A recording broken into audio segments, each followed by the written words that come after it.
Em um mundo onde o invisível e o desconhecido se entrelaçam, o rio Amazonas esconde mais do que apenas água em suas profundezas. É um lugar onde o comum se dissolve no extraordinário, onde cada sombra pode estar escondendo algo que desafia a explicação. À medida que descemos neste labirinto, descobriremos habitantes estranhos que parecem pertencer mais ao mito do que à realidade. Imagine-se à deriva em um reino onde cada respingo insinua um segredo, cada ondulação ecoa um mistério.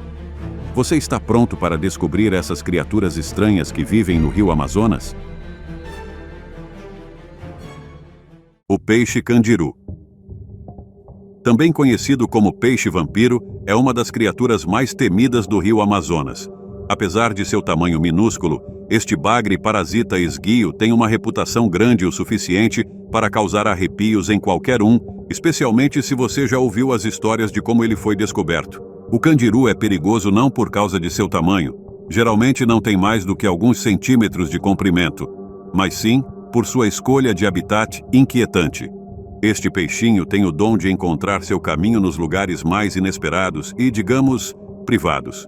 A história conta que o candiru, atraído pelo cheiro de amônia, nadaria por engano na uretra de nadadores desavisados. Sim, você ouviu direito. No ano de 97, um jovem do Brasil se viu no que só pode ser descrito como a versão amazônica de uma história de terror, exceto que esta não era sobre cobras gigantes ou piranhas. Em vez disso, a estrela deste pesadelo era o minúsculo, mas aterrorizante, peixe candiru. Como a história conta, nosso infeliz herói estava dando um mergulho tranquilo no rio.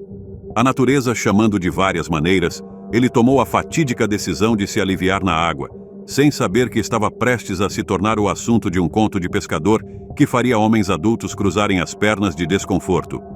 Atraído pelo cheiro de amônia na urina, este peixinho decidiu nadar rio acima, literalmente. O resultado?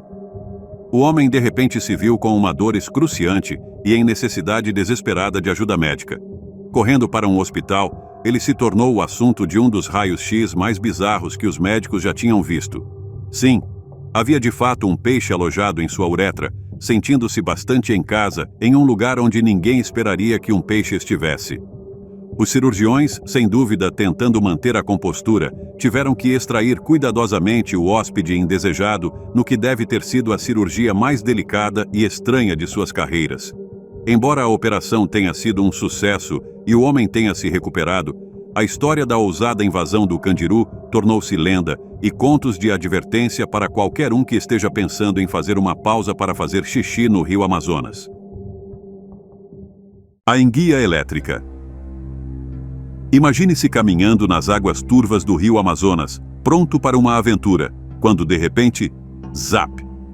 Você acaba de encontrar uma das criações mais eletrizantes da natureza.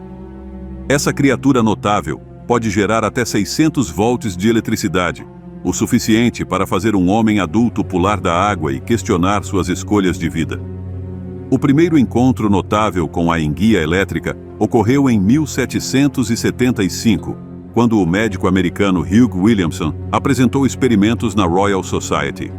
Mal sabia ele que essa decisão levaria a uma das experiências mais chocantes de sua vida. Ele relatou sentir um choque depois de tocar na enguia, que também atordoou um bagre próximo, demonstrando suas capacidades elétricas.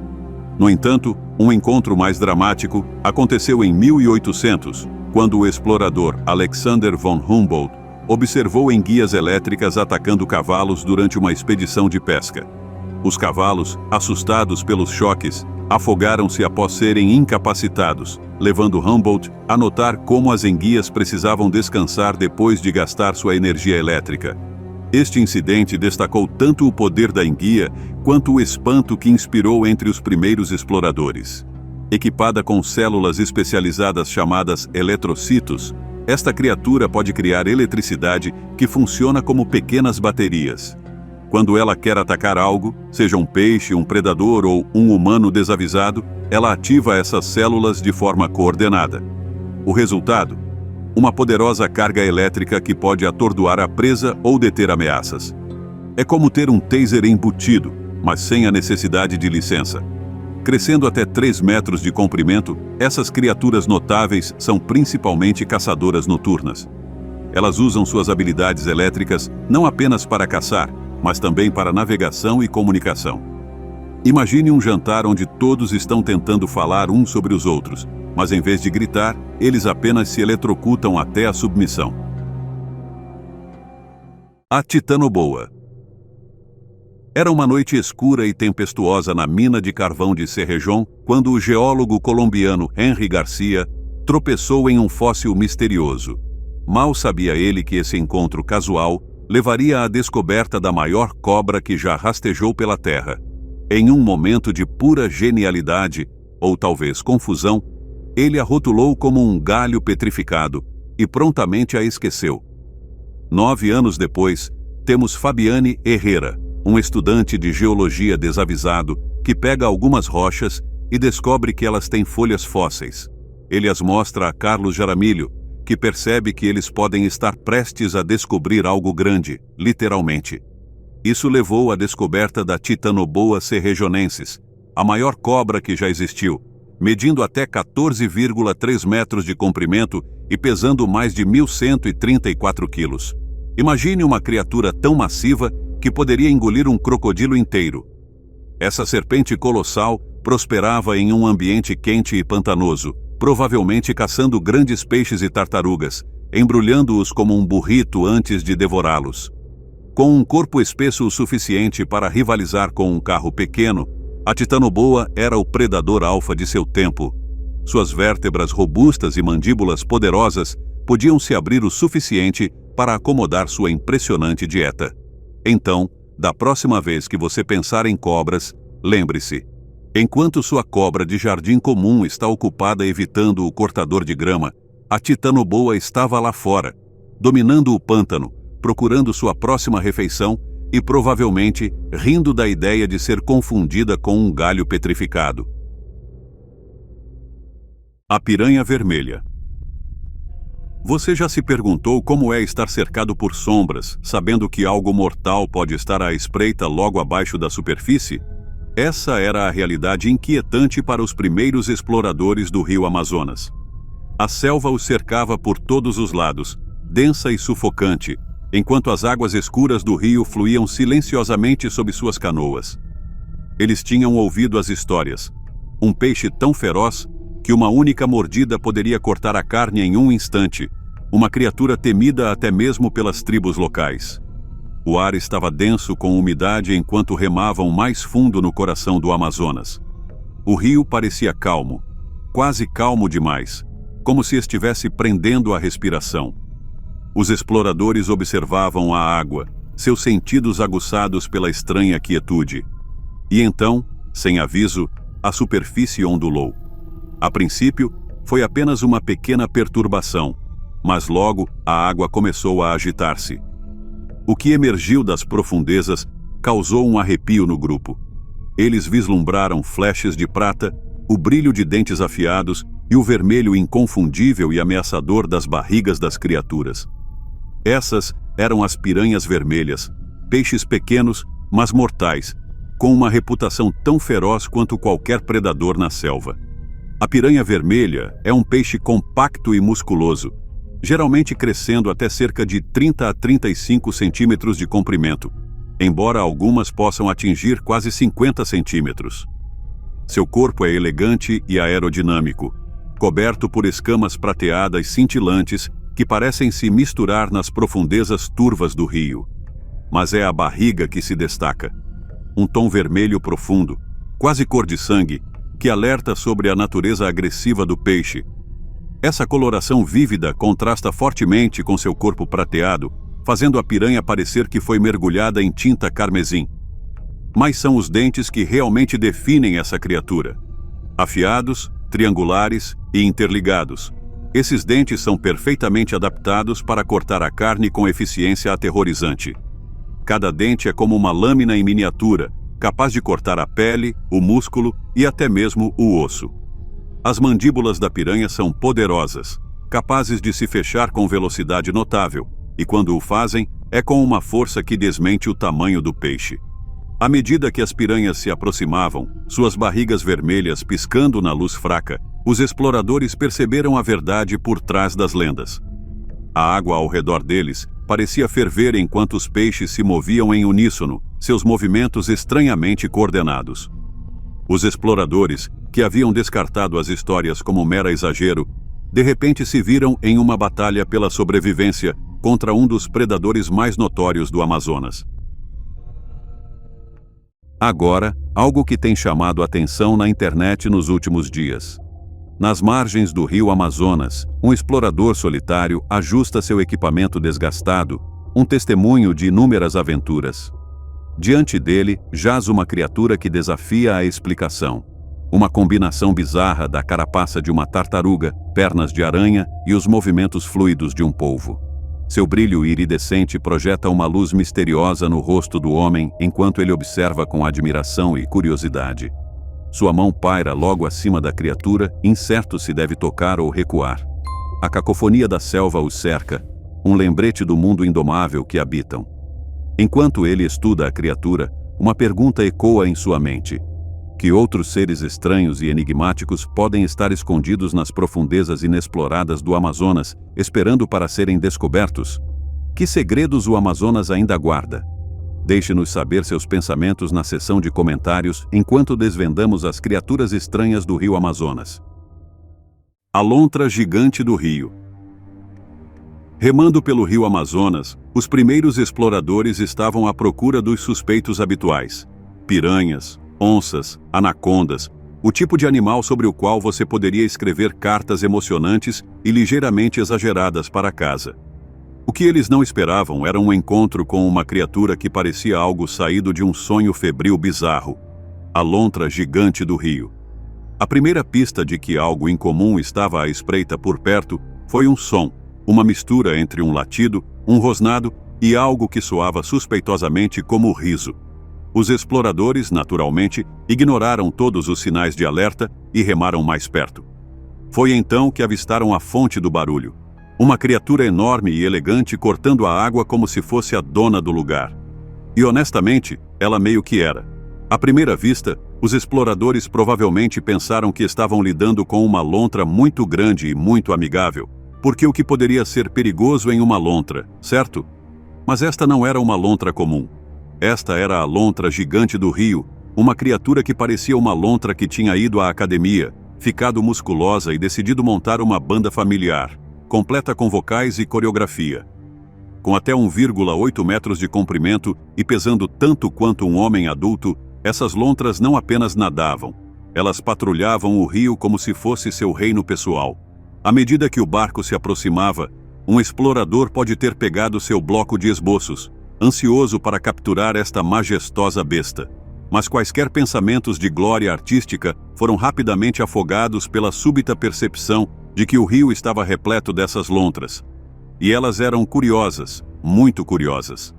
As lontras, em sua maneira brincalhona, mas levemente intimidante, decidiram verificar esses estranhos intrusos de duas pernas. Elas circulavam o barco, aparecendo aqui e ali, seus grandes olhos redondos brilhando com uma mistura de travessura e leve ameaça.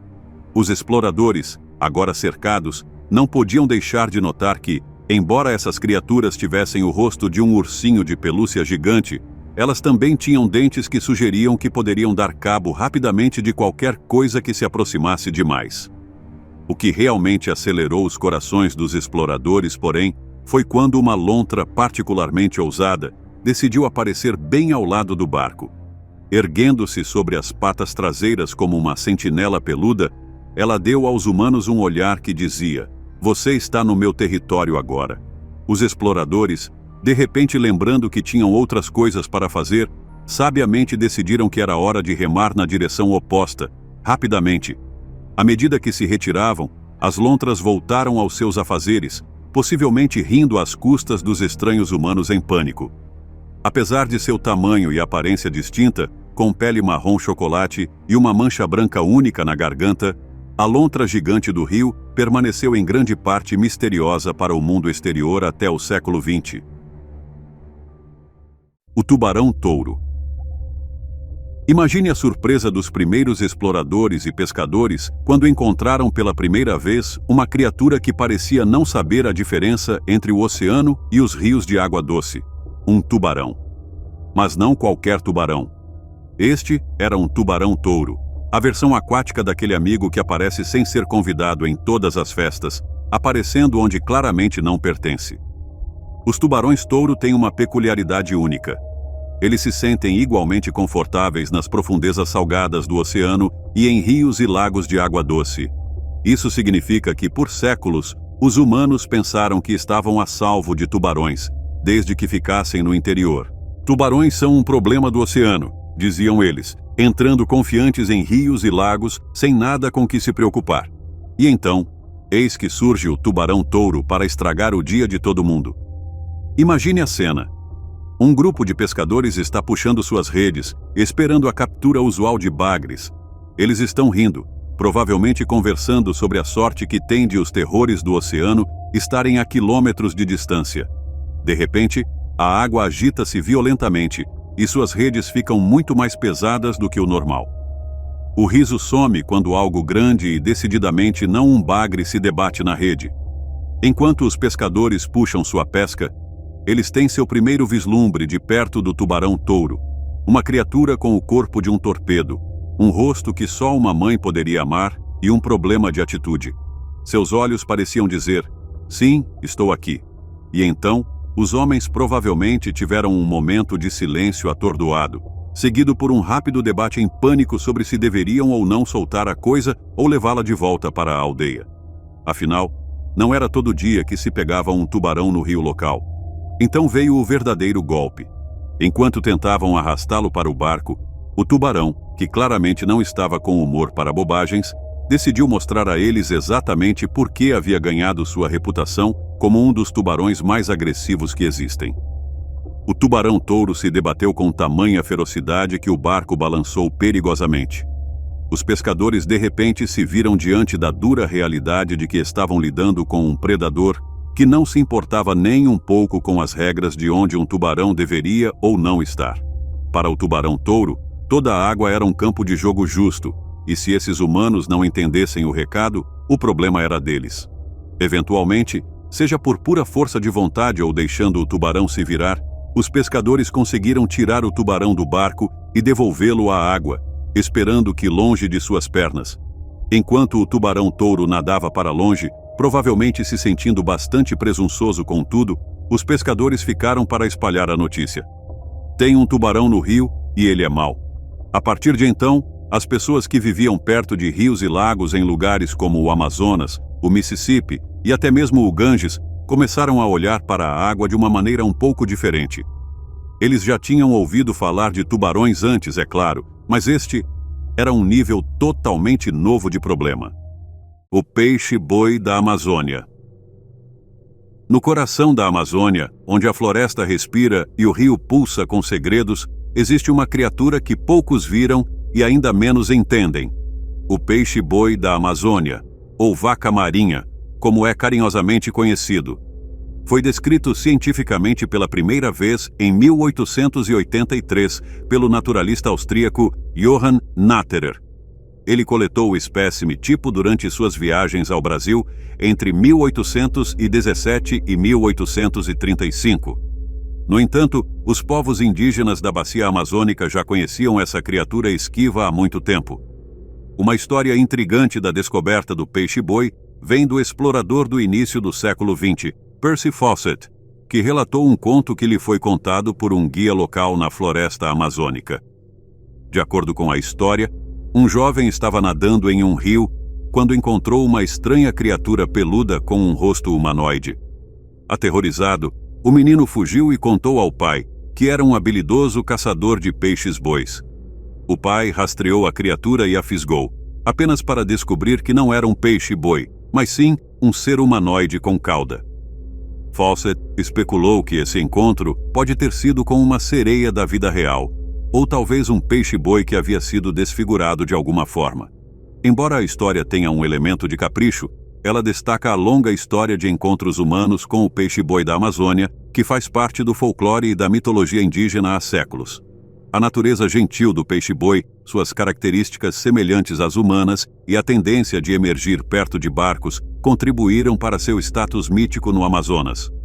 Hoje, o peixe-boi da Amazônia é reconhecido como uma espécie única e ameaçada de extinção, com esforços contínuos para estudar e proteger esta notável criatura que cativou a imaginação de exploradores e povos indígenas.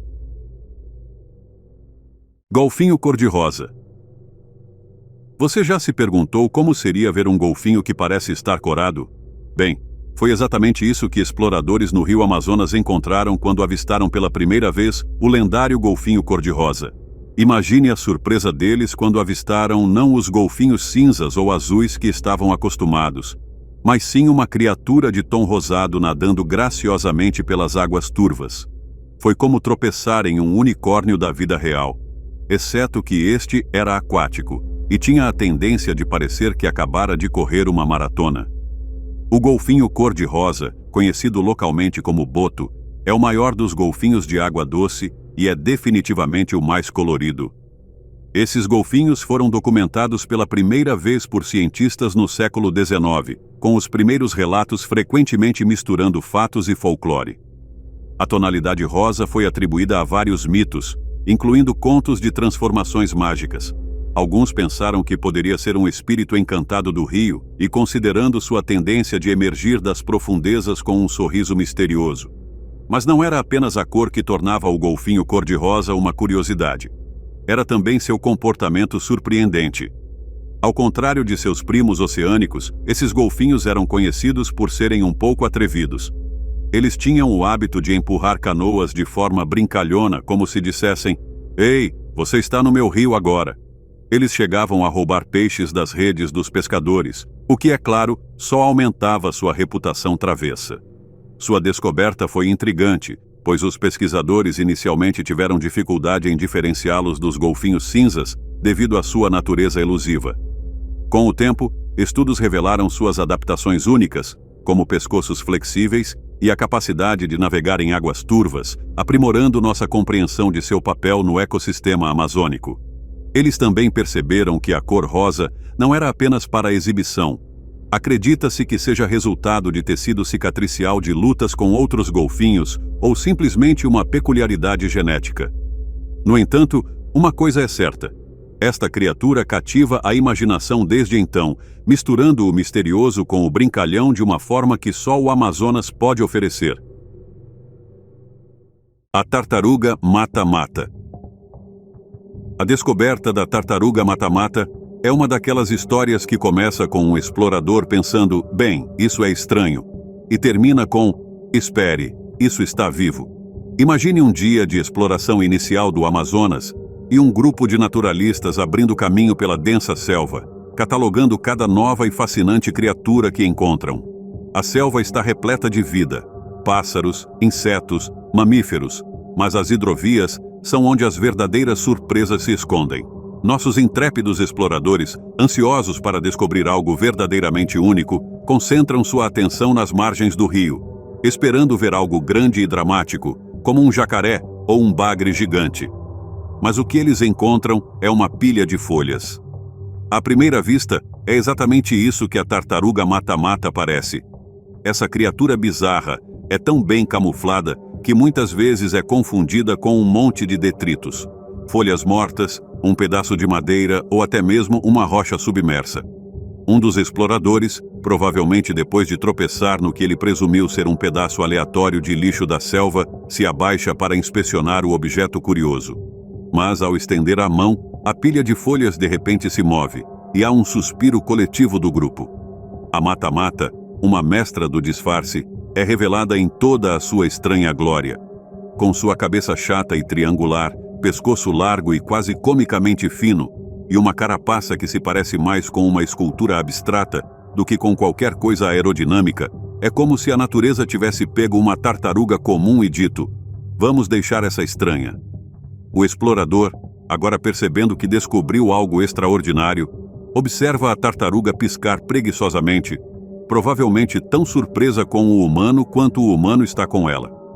Sua descoberta não foi dramática, como encontrar uma onça ou uma anaconda gigante, mas a mata-mata rapidamente cativou a imaginação dos naturalistas. Ao contrário da maioria das tartarugas, que são aerodinâmicas para nadar, a mata-mata é construída para a emboscada. Ela fica perfeitamente imóvel, misturando-se perfeitamente com o ambiente, esperando que a presa nade. Quando o momento é certo, ela não ataca ou persegue. Ela simplesmente abre sua boca cavernosa, criando um vácuo que suga a água e qualquer criatura infeliz que estivesse no caminho. À medida que a notícia da mata-mata se espalhava, ela se tornou uma espécie de celebridade na comunidade científica, não porque fosse perigosa ou rápida, mas porque era tão deliciosamente estranha. Em um lugar como o Amazonas, onde predadores ferozes e animais enormes dominam o dia, a estratégia da mata-mata é se esconder à vista, confiando em sua incrível camuflagem para evitar problemas. E a tartaruga mata-mata é um lembrete de que na natureza, às vezes as coisas mais estranhas também são as mais fascinantes.